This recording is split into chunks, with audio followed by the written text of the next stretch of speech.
Good afternoon and welcome back. I'm Marcus Peter. I came across this piece in the National Review and I wanted to bring it to our attention. It's tremendously crucial that we as Catholics are aware of what's going on in the census populi, the sense of the population right now. So the Gallup poll just issued an annual poll on moral acceptability, and it released results that had dramatically different connotations. There were two questions about suicide particularly. The first was doctor-assisted suicide. So we've covered in this program now how they fall under the category of medical assistance in dying. Color it however you will, whitewash it however you will. This is physician-assisted suicide. These are doctors, medical professionals who are assisting in the ending of otherwise sustainable human lives. And then you juxtapose that with individuals accepting suicide by their own hand. Now, that was the other question, the moral acceptability of suicide by their own hand. Now, this is what's odd. A majority, or at least close to a majority of those who were surveyed, 49%, answered that committing suicide with a doctor's help is morally acceptable. On the other hand, only 21% said that it's morally acceptable to take one's own life. Now, that disparity is odd because categorically we're looking at the exact same moral act. Joining me to talk about this is Wes Smith. Wes is Chair and Senior Fellow at the Discovery Institute Center on Human Exceptionalism, and he joins us very often to talk about these attacks on human exceptionalism. Wes, so great to talk with you. How are you? Marcus, fine. How are you today? I'm very well, thank you. I want to jump right in to ask you, who do these Gallup polls survey? I've never been asked to be surveyed by these. Maybe they know how you'd answer. That much is obvious. So we've got these two results. Close to a majority responding that physician-assisted suicide is morally acceptable, but only 21% saying that it's morally acceptable to commit suicide at all. And there's a disparity here. So help us understand what's going on. Well, that's what I'm trying to figure out, and I do have some thoughts on it. This is the only question in the Gallup poll about moral acceptability that actually asked the same question. But one had to do with doctor-assisted suicide. That's the term they use, doctor-assisted. And as you noted, that's the one that I believe it was 49% said that was morally acceptable. The other question just said suicide, and it was 20 to 21% said morally acceptable. They're the same thing. So why the disparity? Couple of things. Number one, the doctor part. I think when people hear the doctor part, that puts the authority of medicine and validates the act. Number two, I think, is that there is this belief among many people that suicide based on, let's say, terminal illness or serious disability or something of that kind is somehow categorically different than suicide, let's say, because your business collapses or your child is hit by a car. But it isn't. Suicide isn't a why, it's a what. And so we're really talking about the same thing. And then finally, it struck me that for decades now, the media and popular culture have been promoting assisted suicide as somehow death with dignity, as somehow taking control of your own death, and so forth. And so you've seen a glamorization or romanticization of, quote, doctor-assisted suicide versus suicide in which at least there's still some, although I think it's lessening, attempt to engage in suicide prevention.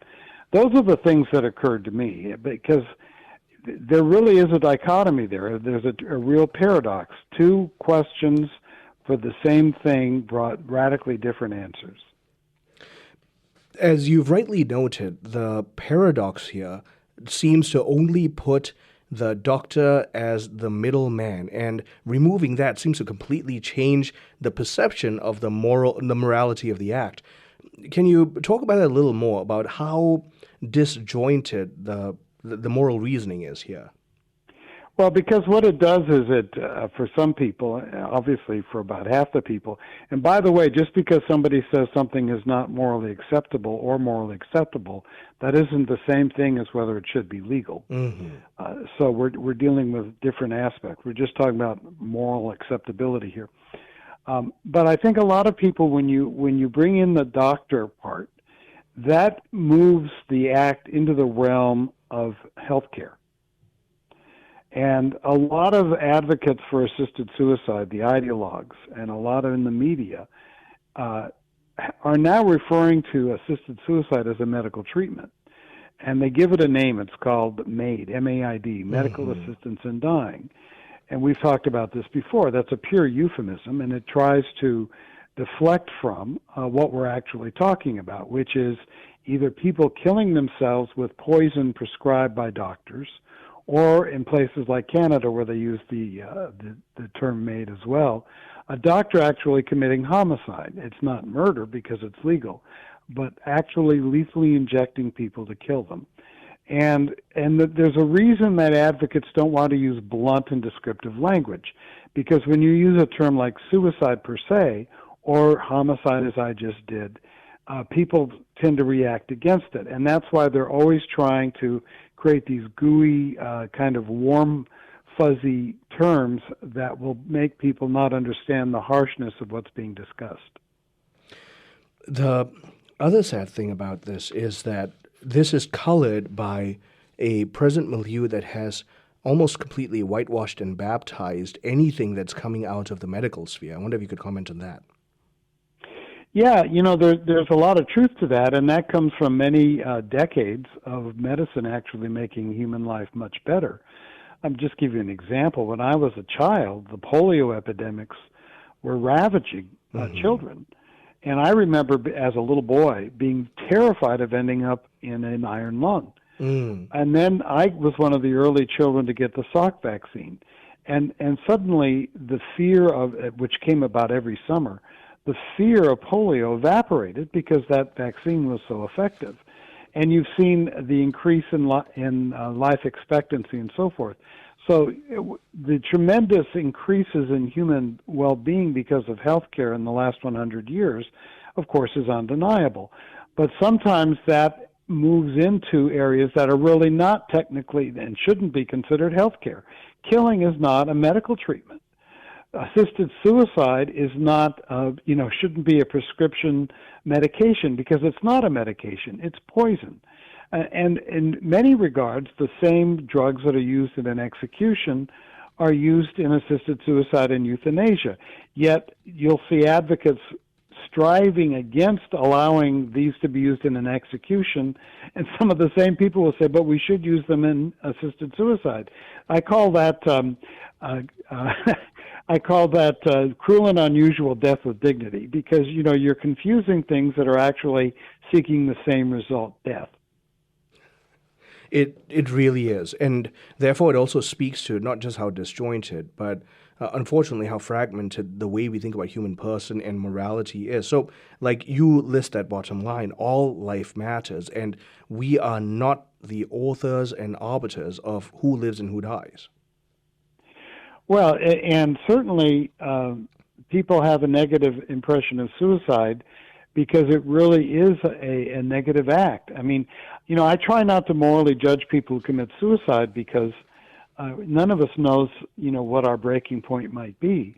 But I do take a very disgusted and critical look at people who advocate and help people do it, because those people are not in despair.